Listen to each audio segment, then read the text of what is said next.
pissing and moaning. We had a different coach come up and give a motivational speech in the afternoon each day. He was our running backs coach at the time by the name of Derek Foster. Coach Foster came up there, toughness and pushing through. He got real razzed up as his speech progressed. We had a video coordinator named Rocky. He finishes his speech and he goes, "Hit it, Rock!" And Set It Off by Boosie Badass played. As a young white man, it was my first time hearing that song, Set It Off. Yeah, we finna set it off. You heard me? I'm finna put you in the trash bag. Tired of all these knowing me right now, for real. You wanna talk shit? You wanna run your mouth? You want some gangster strut your motherfucking house? We'll set this job. Yeah. And that was my first time hearing Set It Off. At Samford University, it was the third or fourth week of camp. We were about where teams are right now. Right before the season, everybody's pissing and moaning. We had a different coach come up and give a motivational speech in the afternoon each day. He was our running backs coach at the time by the name of Derek Foster. Coach Foster came up there, toughness and pushing through. He got real razzed up as his speech progressed. We had a video coordinator named Rocky. He finishes his speech and he goes,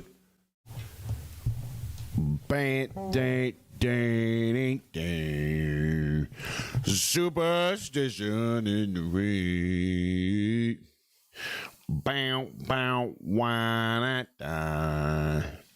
I'm waiting for my outline to load. Let's get a little lip pillow going. Let's get a little bit of this good Kentucky sauce, man. Yep. That's my third lip pillow of the day. We are continuing to monitor our lip pillow consumption. I've been known to consume objectively too many 6 to 8 milligram lip pillows every day, and just chaining them, you know what I mean? And nothing crazy happened. I just came to the realization, I thought to myself, it's probably time to scale that back, scale some of the vices back. So this will be my third and last 3 milligram lip pillar for the day, and we're getting some momentum on that day to day. Hasn't been as hard as you think.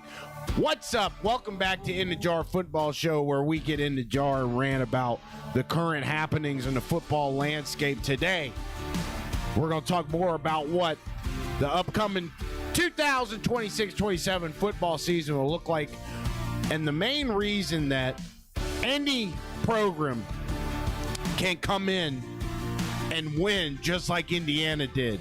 We'll unpack a lot of that today. There's a lawsuit going down between a former Duke player and Duke University. We'll talk about the specifics of that if we can. James Franklin over at Virginia Tech, is that program a main candidate to be the next Indiana? It seems like they're copying that blueprint. I got my dog sitting right here, and he's licking the podcast table. He's the cutest damn dog I've ever seen in my life. So that's what's on the thumbnail. That's what is in the title. That's what you're going to get today. Kentucky and Will Stein. My hometown Kentucky Wildcats, born and raised in Lexington, Kentucky. Watched that program for a long, long time. A lot of folks are comparing that program to Indiana.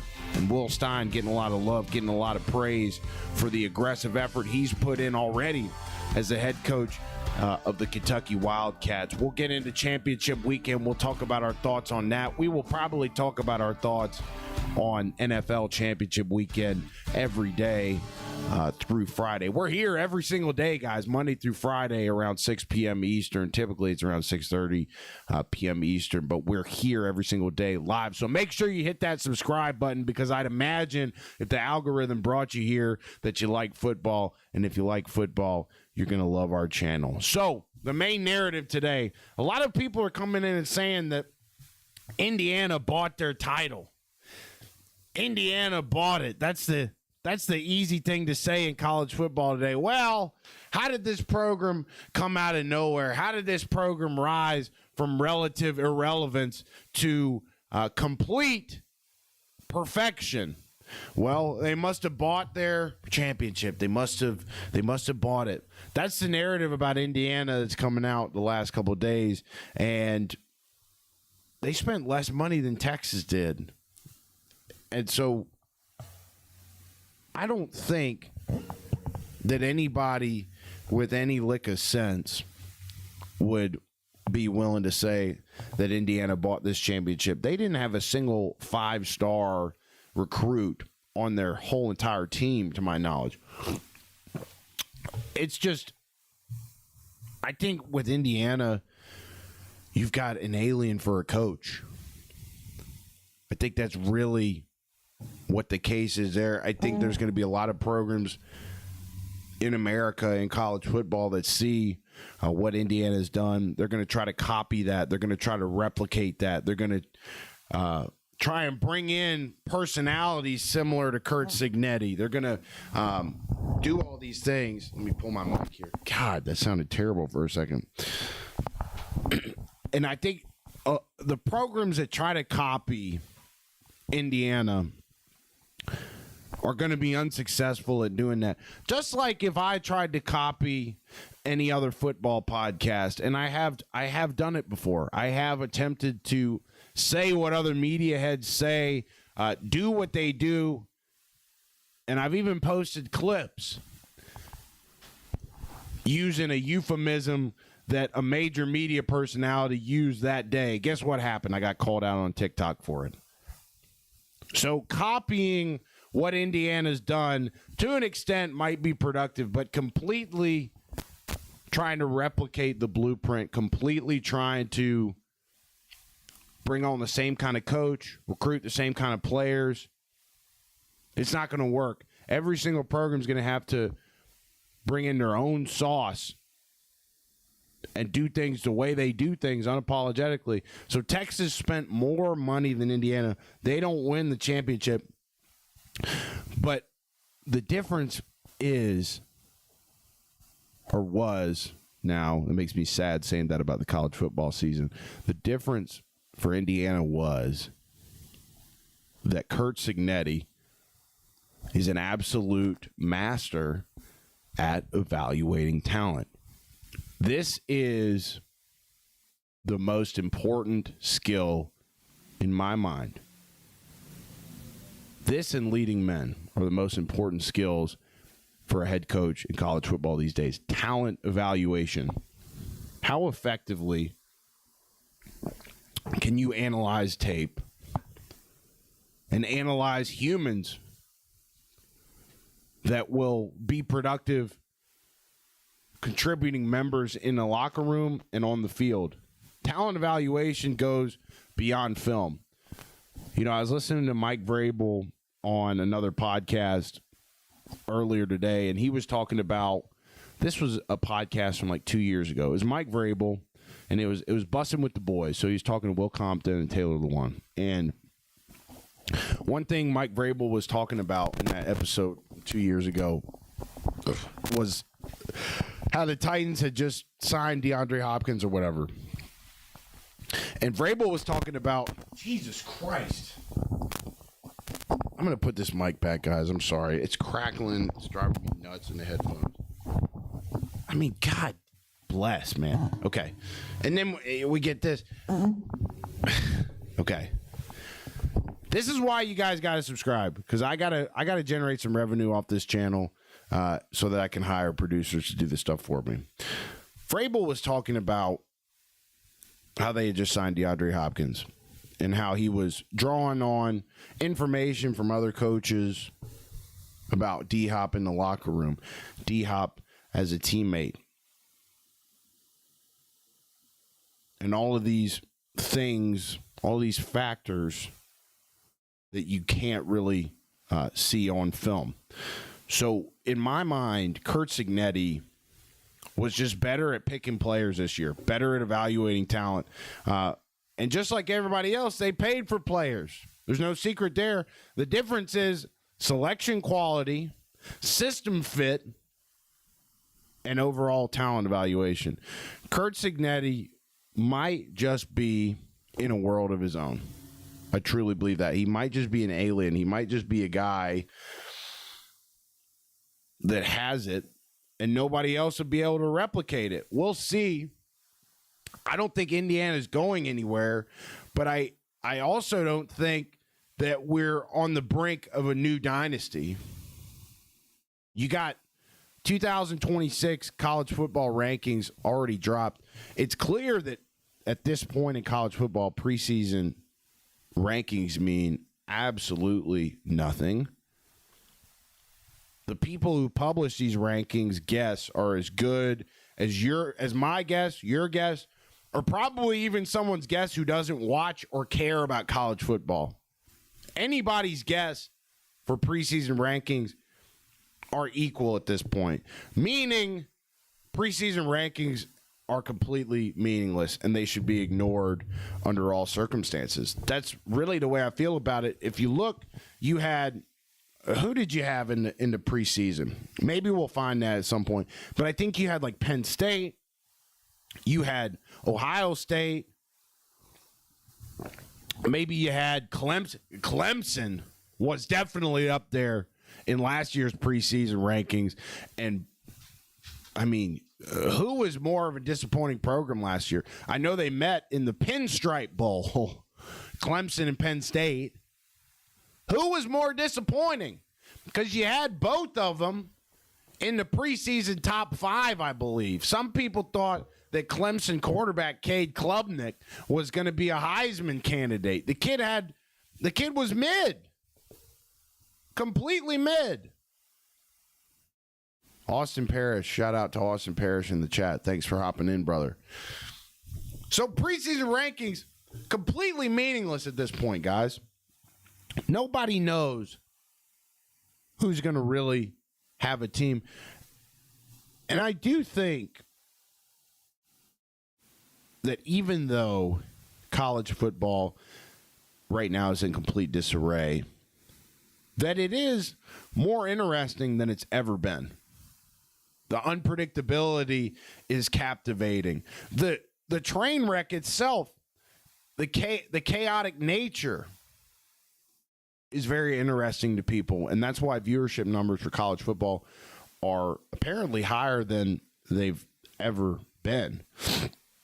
So here's the misconception. The narrative is that the most money equals more wins, when the reality is the best talent evaluation and picking the players that fit your program the best, the guys that operate in your building optimally, turns out to win the most games. So this is the main narrative of the episode today, guys. A broader group of schools can win now. It's why Will Stein in Kentucky are getting some love in the media today. People are comparing him to Indiana. It's why James Franklin over at Virginia Tech is getting a lot of love in the media today. There's more of a chance that some random school like Indiana is able to come out of the woodwork and make a run in the college football playoff. There's people saying that Will Stein and Kentucky could be in the college football playoff semifinals by 2027. I'm not downplaying that. I'm not cutting that notion down. But if you're like me and you grew up in Lexington, Kentucky, and you've watched that program, you watched that athletic director, that is such a foreign thought, guys.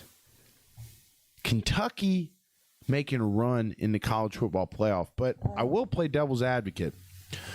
They are the most comparable school to Indiana geographically, historically basketball-oriented programs, and kind of the laughingstock of their respective conferences in football. So I understand why this narrative is emerging. I haven't really seen or heard any actual steps, concrete steps toward Kentucky being some semblance of a football program.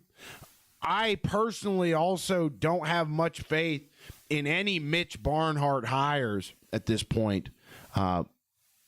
Growing up, watching these athletic programs operate, the University of Kentucky basketball program is not doing well right now. They got a big win over Tennessee. You had Otega Owe, who's a star player for Kentucky basketball, calling a Tennessee guy fat and whatever, and it kind of went viral and stuff. But one of their best players is out. I'm talking basketball right now, by the way, Kentucky basketball. But I don't think the Kentucky basketball program's in good shape at all. Watching Mitch Barnhart operate for decades now as the athletic director at Kentucky, don't have a ton of faith in anybody he hires. The only good hire Mitch Barnhart has made as the athletic director at Kentucky was John Calipari. And I get that stuff played out with Coach Cal. Coach Cal was the coach at Kentucky for the majority of my life at this point. He's now leading Arkansas. Arkansas spanked Vanderbilt last night. Vanderbilt was undefeated at one point. And I look on the scoreboard last night, Arkansas absolutely spanked them. Vandy's the top basketball school in the SEC right now. Got spanked by Cal's Razorbacks last night. And I think the more success that Arkansas has in basketball with Coach Cal as a head coach, the more Kentucky fans cringe as they watch Mark Pope's Kentucky basketball program completely flounder in a lot of situations this year. So let's get back to football. Parity is completely permanent in college football. I love it. I love this aspect of what NIL's done. I love this aspect of what the transfer portal's done. It's clear that we obviously hate a lot of the things that the transfer portal and NIL has done to college football. But if Indiana can do it, Kentucky can do it, Virginia Tech can do it, Texas Tech can do it, there's no more excuses for any of these programs. We got to act now. And I believe a lot of this is bleeding into the NFL as well. The best schools in SEC can win. They got the resources, obviously. The best schools in the Big Ten can win. Top of the ACC can win. Top of the Big 12 can win. There's really no excuses. I'm not sure if I feel, there's a reason I'm saying top of ACC can win. Top of Big 12 can win. I don't think a school like Texas Tech is a legitimate football contender. They made the playoff this year. They had a good team. They had that billionaire, that oil billionaire funding the team. Best team that money can buy, people were calling it. But again, I think that's the narrative with people that maybe don't understand it at a really baseline level is like, oh, the programs with the most money are going to get the most wins.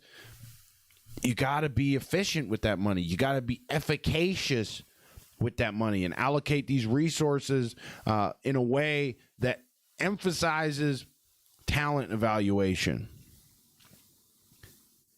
I'd almost argue that if you're a college football program, you got to allocate just as much funds to a proper GM and proper talent evaluators. I don't know in college football if you call them scouts or what, but those guys are just as important to a college football program as players are. And obviously you got to have a head coach like Cignetti with an eye for talent as well. But the SEC and Big Ten specifically have no excuses. The SEC, I think, has some of the programs have gotten caught up in their ways. Some of these programs in the SEC have started to think, well, if what we did 10 years ago worked, then it's got to work today. Not the case at all. That's why you saw the last team standing from the SEC be Ole Miss. Ole Miss has had great seasons. Ole Miss has had a lot of success, but they've also been beaten down. They've also had a lot of really tough years. I remember especially when I was a teenager, a young kid, that a lot of times Ole Miss was kind of classified as a football program as the bottom of the barrel in the SEC. There were a lot of years where you put Ole Miss in the same bucket as Vandy or Kentucky, and they were the last team standing in the SEC. Now, granted, you had a forward thinker like Kiffin, one of the hottest head coaches in college football, helping them build their program back up. We have to give Lane credit for building the Ole Miss program back up. But even so, I think part of why Ole Miss has had success is because they know what it's like to be down. They know what it's like to be a dilapidated program in the SEC. And so they were much more willing to adopt new ways of thinking, new ways of doing things in this new era. And that's exactly what you need in this new era of college football to succeed, is forward thinking. That's really my main concern with Kentucky, because the whole reason that Kentucky football is not in a good place, contrary to what a lot of people are saying today, I'm going to continue to say Kentucky football is not in a good place until I see something different on the field. The reason Kentucky football is not in a good place, is because the athletic director, Mitch Barnhart, refused to catch up with the new era for 2 years. He said, la, la, la, la, la, la, not listening. We're going to do things the way we always done. La, la, la, la, la, la, la. I'm not listening. And that kind of thinking in college football today will kill you. And I thought for a long time, I've been thinking for a long time that if you fall behind, that it's going to be too much ground to make up. And the program's never going to have success. But I think what Indiana showed us is that any year can be any programs. It's going to be up for grabs in college football for years to come. And I think that's exactly what's going to keep college football afloat, is the chaotic nature of it. Parity's here to stay. So a couple schools have fallen in this category for me. I've listed them already. We'll list them again. Virginia Tech, James Franklin rebuilding over there. Kentucky, Will Stein aggressively building over there. Texas Tech going all in again. SMU's got billionaires investing. Oregon, that's kind of a downgrade for Oregon to be in conversation with a lot of these schools. And then you got Miami, who just made the national championship. So this is the narrative for today, guys. Indiana opened the door for everyone.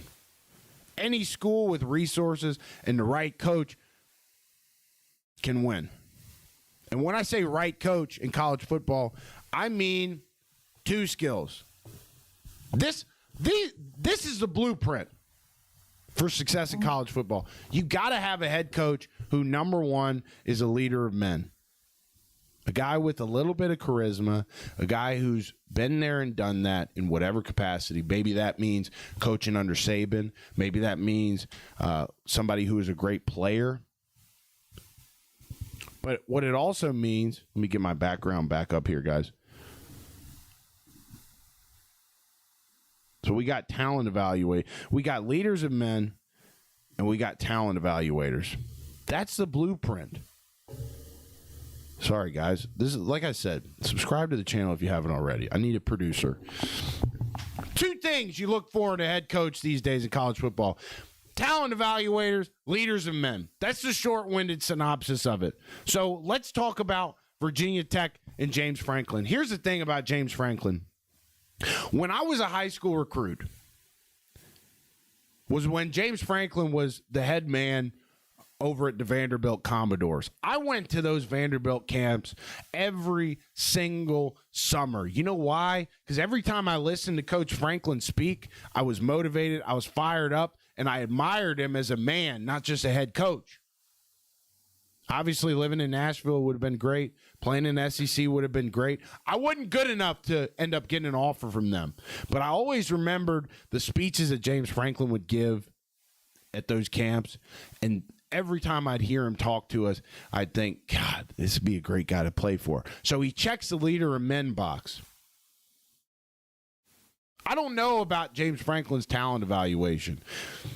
There's not really a clear-cut way to deep dive into that. Obviously, had a lot of success at Penn State, left a sour taste in his mouth, and now he lands in Blacksburg, Virginia as the head coach of the Virginia Tech Hokies. I think this situation, James Franklin at Virginia Tech, is probably the closest analog to replicating what Indiana has with Curt Cignetti. And Franklin's bringing Penn State recruits to Virginia Tech. He's improving the roster.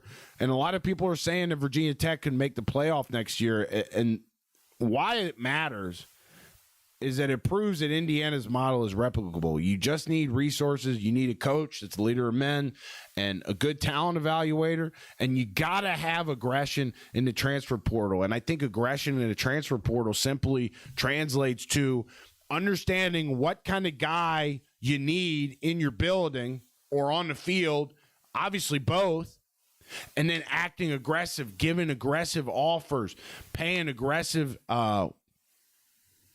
whatever the hell it is, offering aggressive deals. I've never offered a freaking NIL deal in college sports. You guys think I know what that looks like? I wish I could, and I think we're going to try and get aggressive on our show itself.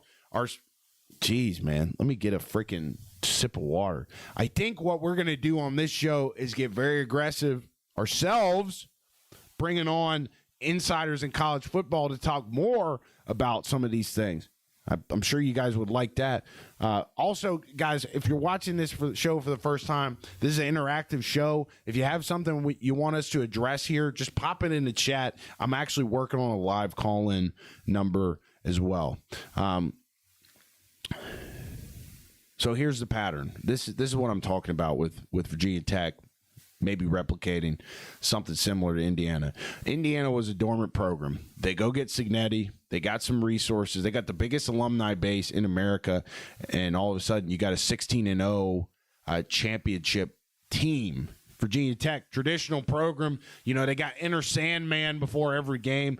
I actually feel like it's a bucket list thing to go to a game in Blacksburg and watch that Enter Sandman entrance. That's something I plan on doing at some point in my college football life. So could Virginia Tech follow Indiana's path? A lot of these narratives that we're spinning today, a lot of these narratives that a lot of the big media shows are spinning today are going to be absolutely meaningless in a couple months. We got to acknowledge the truth of that. We're a football show. We try to bring you the facts, but on a large scale, we're just trying to spin narratives and make some sense of all these things that's going on. And with the end of the season, the floodgates have opened. I'm sure we'll be talking about some guy's hair or fingernails in the transfer portal at some point on the show. It's just the nature of doing this. Okay, so I need you guys to bear with me, and I need you guys to interact in here. Naylor80, what's up? Shout out to Naylor.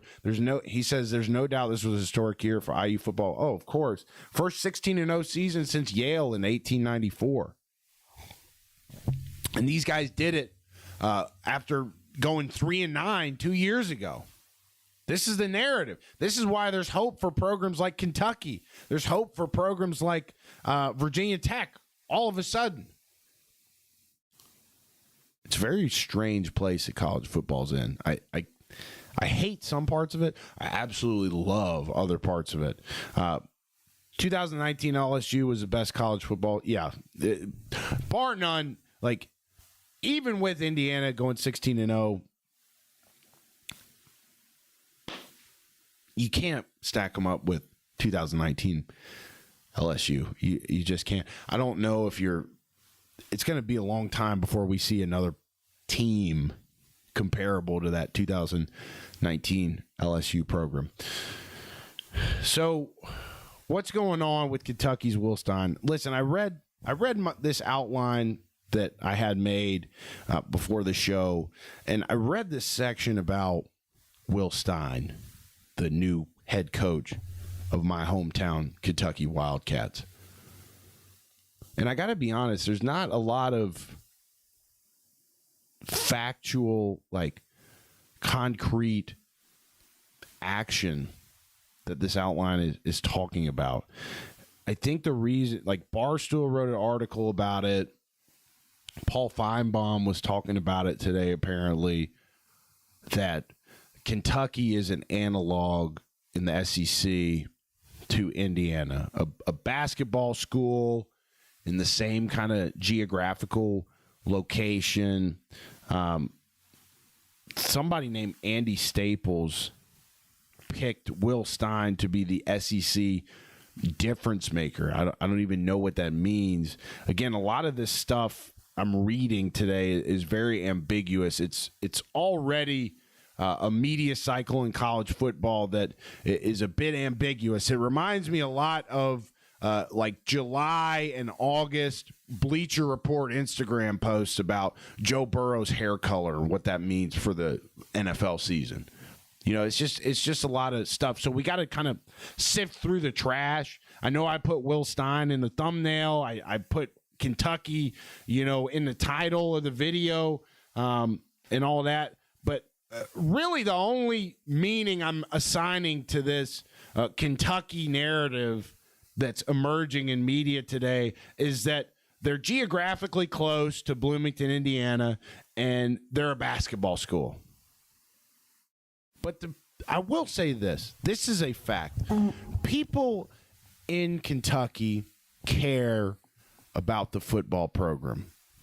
My dad, God love him, cares about the Kentucky football program.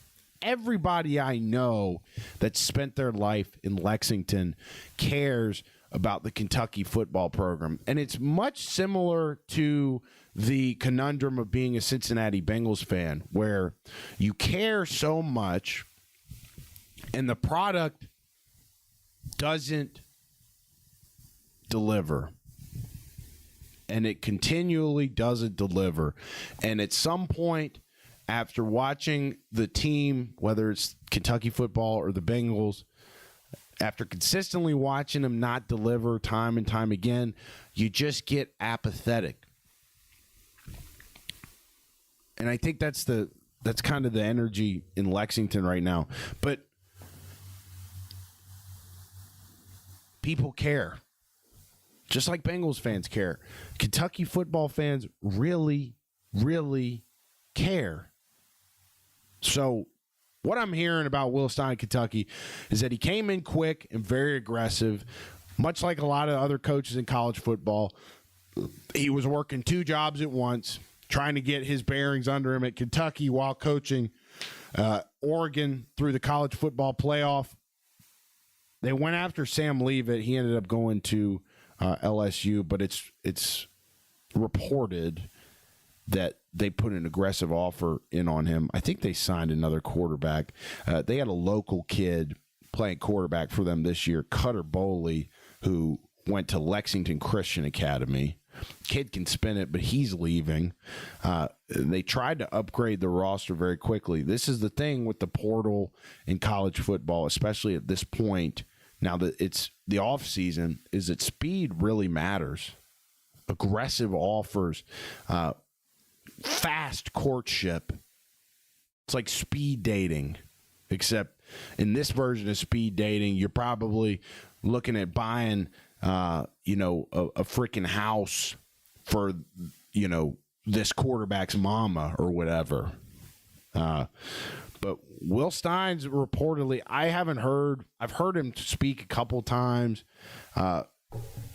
I didn't get this read, but this is what other people in the media are saying, is that he's a fiery guy and that the players connect with him really well. Again, these are all subjective statements. You don't really know if these things are completely true unless you're in the building. And I doubt I'll ever be in a college football building again as I sit here at 29 years old in Phoenix, Arizona. Maybe I could get my eligibility back. I think I quit. I quit my football program. I was a different kid, didn't have as much resolve, and after my second season of playing at Samford University, I was told I was going to be a 3 again in my third year, and I said this wasn't worth it anymore. It's one of the biggest regrets of my life, but it's something I did. So technically, I think I still got 2 or 3 years of eligibility. That's a joke. I'm never going to be in a building again. Unless I make a coaching run. I got my Pop Warner kids. I'm going to coach them as old as they get until I have my own kids that I can coach. So maybe I'll coach them through high school, and then in this crazy era of college football, get a coaching gig at a big school. Have enough money rolling in from YouTube that I can dedicate the rest of my life to coaching football. Wouldn't that be great? People are saying Will Stein's going to be a good head coach. And Kentucky committed serious money, by the way. They fired Mark Stoops and paid out his buyout. Mark Stoops had a really large buyout. And somebody said, you don't commit that money without being serious about winning. I don't know if I agree with that. I think you could commit money and just kind of do it for show. I don't know. Let's check in on the chat here. Naylor80. Love UK football. Always find dark horse players. They have had some really good. They have had some guys that have turned out to be really great pros over the years. Josh Hines Allen now. I'm almost completely convinced that I'm talking about the edge rusher, by the way. Josh Hines Allen out of Kentucky. He used to just be Josh Allen. And I'm pretty positive he changed his name just so people wouldn't get him confused with the Buffalo Bills quarterback. But he's a great player for the Jacksonville Jags. Probably one of the best players, if not the best player on the Jacksonville Jags defense. That's a Kentucky product right there. And there's many more guys just like him. Ray Davis, running back for the Buffalo Bills, got a ton of reps, made a big impact for the Bills this season. He's a Kentucky guy, recent Kentucky guy too. And there's many, many more guys that I've watched over the years that had really great pro careers that I don't think many non-ball knowers know about. You guys remember Stevie Johnson, the receiver? Caught a game-winning pass against Louisville when Louisville was number 9. This is 2007 season. This is now almost 2 decades ago. I was in 4th or 5th grade watching this team. Stevie Johnson caught a game-winning pass at the beginning of the year against number 9 Louisville, and then he caught another game-winning pass in October of 2007 in triple overtime against the number 1 eventual national champion LSU Tigers. Steve Johnson was a guy that fellas like Darrelle Revis complained about, said he was tough to cover in the NFL. And he's one of those guys that unless you're a real deal ball knower, you're not going to remember about Steve Johnson. I bet Naylor80 remembers Steve Johnson. Chad Johnson talked about Steve Johnson all the time, said he had better feet. So here's the advantage that Kentucky does have over Indiana. Kentucky's already had more success in football than Indiana before Cignetti. People view it as a basketball school, which means they underestimate the care that's put into the football side. And like I said earlier, people in Lexington, people in Kentucky in general, they care deeply about football. And I know this just growing up, spending most of my life in Lexington. People there really, really care about Kentucky football. I work as an investment advisor to pay my bills.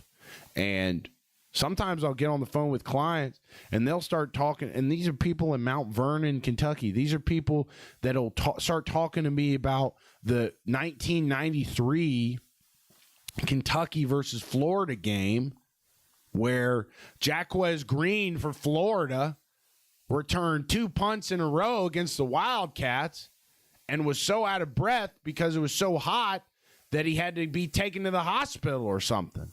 I mean, these people really care. These people remember games they went to decades ago, and they've been through a lot of pain and stuck with the program.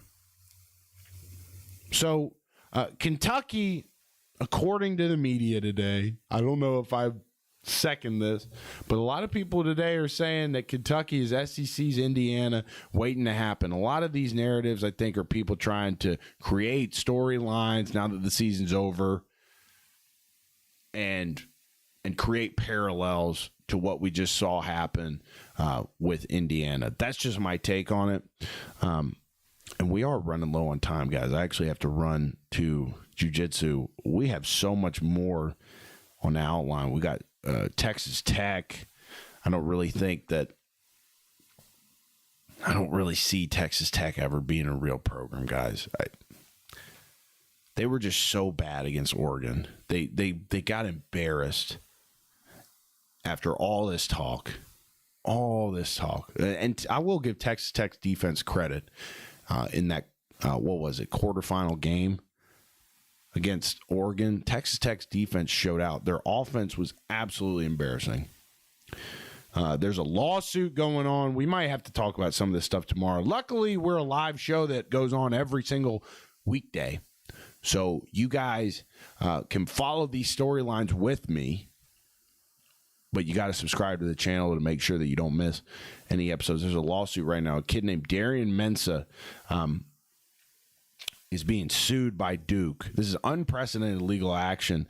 And if Duke is successful, this will have major implications on the transfer portal. I guess this kid signed a deal to play at Duke and then went back on his word and is now headed to Miami or something. And if this lawsuit is successful, if Duke wins this lawsuit, it's going to block this kid's transfer and completely change the outlook on the transfer portal. Obviously, if Duke wins, you're going to have more caution, more hesitation for kids signing deals, kids headed other places. And if this kid comes out on top, Darian Mensah, I guess he's a quarterback. If his camp wins this lawsuit, then you're going to probably see more activity on the side of players. You're kind of probably going to see more wild, wild west behavior in the transfer portal. So this will be a big, big deal going forward. We'll continue to cover this story as it goes on. I talked about preseason 25 and how meaningless it is. Kiffin at LSU, there's so much stuff that we didn't get to today. We're already at 40 minutes, and I got to go to class. I got a competition on February 7th. It's my first competition in jiu-jitsu, and so I got to take training pretty serious. I already do, but let's talk about championship weekend tomorrow and the rest of the week. Make sure you guys subscribe to the channel. Again, this is the spot where we rant about football happenings. This is the spot where we get in the jar a little bit. We raise our voice from time to time. And the show's only going to get better the longer we go. And we're going to be going for a long, long time. We're going to be going for the rest of ever. So if you're watching this right now and you're not subscribed, I don't know what the hell you're doing, because I know you probably like ball. And if you like ball, you're going to love our channel. So hit subscribe. We're here Monday through Friday, 6:30 p.m. Eastern, somewhere around there. And obviously, if you guys have anything you want us to talk about, pop it in a live chat. I'm working on getting a live caller line going for the show. Please be patient with us there. And catch us on audio platforms as well. Any audio platform you can find us on. Instagram, In the Jar Clips. We post shorts every day if you don't feel like watching the whole episode. TikTok, Clark Dupree. And obviously the most important part is watching the show here on YouTube. So with that, I'm going to send you guys off. Go get my training outfit on and head over to the West Side, Peoria, to train at the Red Hawk Academy. Get ready for this competition we got coming up in a few weeks. My knees are barking, and my knees feel really in tough shape, but got to keep going, baby.